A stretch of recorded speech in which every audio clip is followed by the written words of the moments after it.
Olá!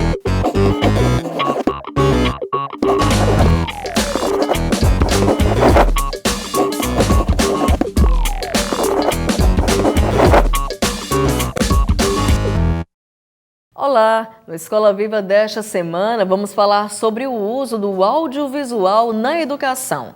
Vamos saber como o cinema, a TV e a música podem ser explorados em sala de aula e facilitar a aprendizagem. Eu sou a Nete Carvalho e o programa desta semana já está no ar. Eu gosto muito de passar teoria, mas dar a oportunidade das pessoas verem aquilo. Eles se interessam mais, eles participam melhor. É um pouco mais explicativo, um pouco mais legal. Os recursos audiovisuais são ferramentas que auxiliam em muito na aprendizagem, mas a insegurança de muitos professores em relação ao uso destes recursos torna sua prática pouco inovadora. Neste primeiro bloco, vamos saber como os educadores podem explorar a TV, o cinema e a música em sala de aula e tornar o ensino ainda mais interessante. E quem conversa comigo sobre este assunto é Meire Scofield, que é mestre em educação.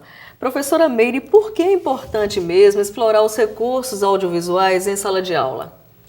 Quando você passa para essa parte um pouco mais lúdica, mais próxima do entretenimento e do lazer, você chama muito mais a atenção do aluno e você tem como trabalhar melhor, né, a questão da informação e da busca de conhecimento. Então você começa a despertar no aluno a curiosidade para ir um pouco mais além daquele assunto que foi tratado, ou no filme que foi passado, ou no podcasting que a gente escutou em sala de aula, ou na música que a gente ouviu e discutiu, né? Então, assim, a gente tem que pensar no antes, no durante e no depois. Nessas aulas, eu estou sempre buscando algo que eles veem no dia a dia. Só em ser uma aula diferente, eles se interessam mais, eles participam melhor, entendeu? Eles interagem mesmo com a aula. É um pouco mais explicativo, um pouco mais legal. E eu acho que a turma compreende mais porque é muito mais legal do que às vezes do livro. Quando ela está explicando, fica muito barulho, aí o filme já está escrito ali, lê e aprende melhor. Os professores, principalmente da educação básica, Meire, eles sabem mesmo usar estas mídias na escola? É importante que as licenciaturas explorem mais esse tema nos seus cursos de formação? Eu acho que os professores também, até do ensino superior, a maioria foi formada no século passado, né? Tem até uma charge no Facebook que fala que a gente tem que parabenizar esses professores, porque na época deles não existia Google, né? Então, é muito difícil para esses professores colocarem na cabeça uma forma um pouco mais contemporânea de levar para o aluno as informações, o conhecimento.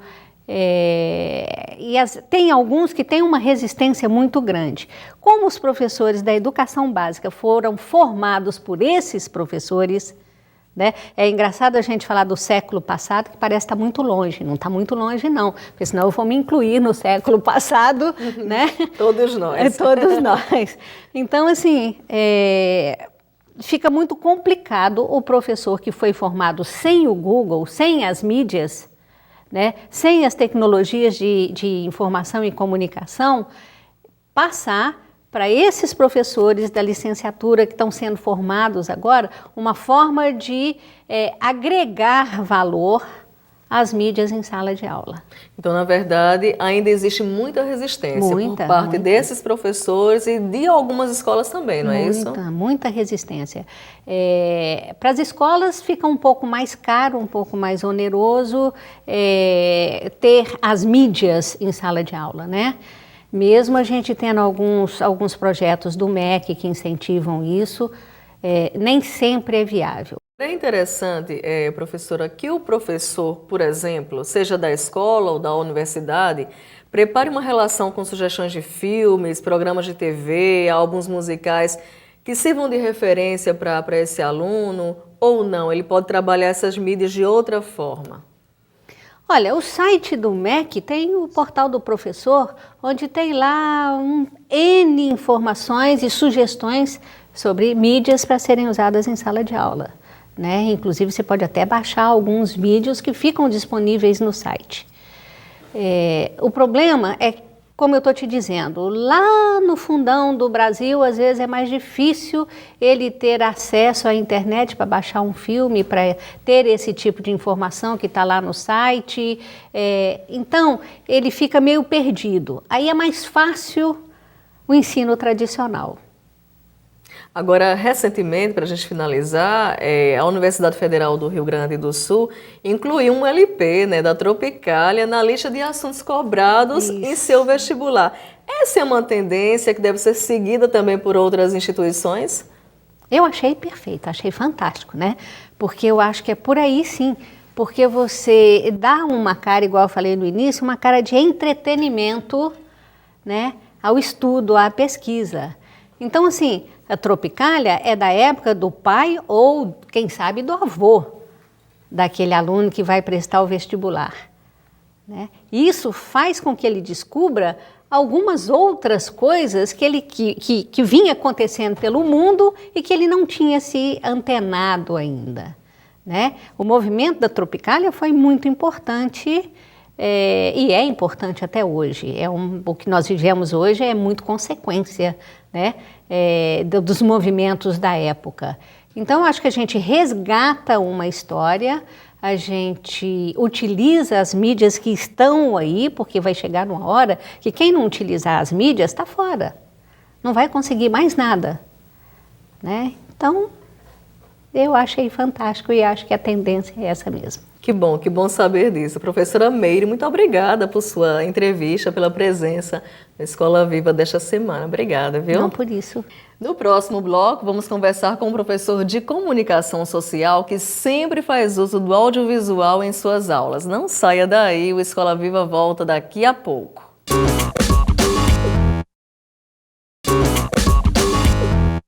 O sistema educacional brasileiro mantém, em linhas gerais, a preocupação com a linguagem verbal, mas alguns professores vão além dos livros e já usam o audiovisual como instrumento de ensino. Um deles é Ronaldo Bispo, professor de Estética da Comunicação da Universidade Federal de Alagoas. Ele nos conta agora como estes recursos tornam as suas aulas ainda mais dinâmicas e atrativas.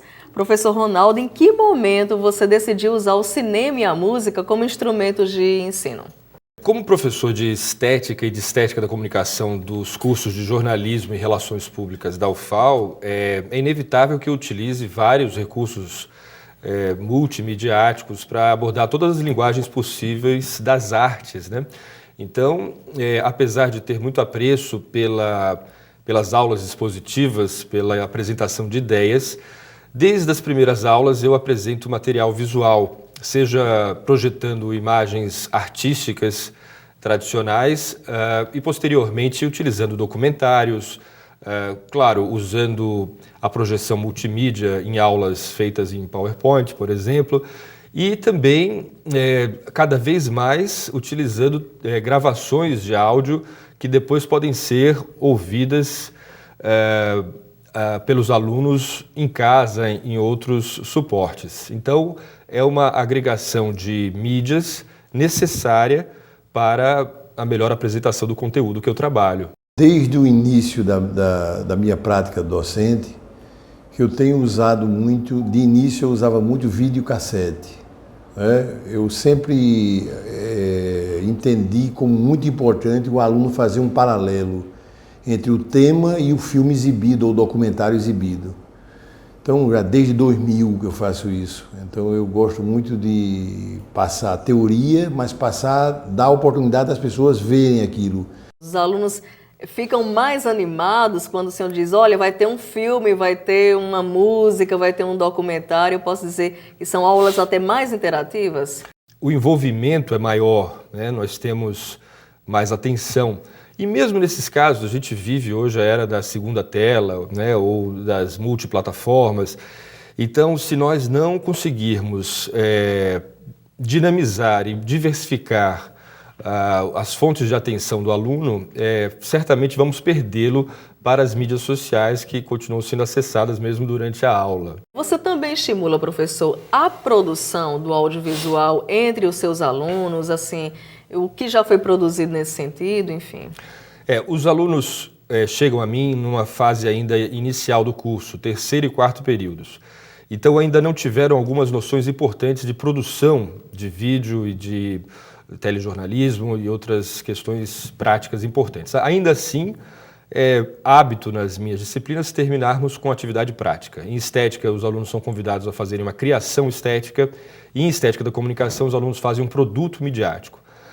E a maior parte dos trabalhos são feitos em audiovisual. De fato, é um estímulo, uma provocação, ainda que eles não tenham o domínio e o conhecimento que vão adquirir mais tarde, já é uma oportunidade de exercitar uma elaboração nesses suportes, né, audiovisuais. O senhor acha interessante, além do curso de comunicação, né, que sem dúvida nenhuma, até pela essência do curso, a gente utiliza mais mesmo o audiovisual, que outras graduações também estimulem mais essa produção, por exemplo, com festivais de cinema e música dentro do campus, estimulando inclusive a produção desses alunos? É importante estimular mais isso na universidade? Certamente, como temos reconhecido, as pesquisas talvez não sejam conclusivas, mas eu avalio que o aluno de graduação hoje tem um problema de foco e atenção para a leitura, né? Prolongada. Então, um dos modos de mantê-lo estudando, envolvido, é multiplicando realmente os suportes de interação e elaboração. Então, de fato, é uma iniciativa nossa também fazermos o Festa, né, que é um festival de estéticas da comunicação, em que todos os alunos, inicialmente da comunicação, são convidados a exporem seus trabalhos realizados em todas as disciplinas, né, não só nas disciplinas que eu ministro. Certamente isso deveria ser estimulado e acredito que venha sendo feito por vários cursos, em várias áreas, né? O audiovisual, o eletrônico, o digital, tudo isso tem sido explorado didaticamente, pedagogicamente, porque apenas o texto já não consegue envolver o aluno num processo de aprendizado. Muitos professores, principalmente na educação básica, ainda têm um certo despreparo, na verdade, para o uso dessas mídias, né, do audiovisual. Não usam como deveriam usar, na verdade, em suas aulas. Eu posso dizer, de certa forma, que estamos formando ouvintes e espectadores pouco críticos? Esse é um tema muito delicado, em termos de... As notícias são sempre muito negativas sobre a educação básica em Alagoas. Deveríamos ter uma revolução na educação, uma atenção forte, total, para que a gente tivesse um aluno chegando na graduação mais preparado. E imagino que, em termos de preparação de material didático para a rede pública, de modo geral, municipal e estadual, é ainda bastante incipiente, né? Bem pouco elaborado.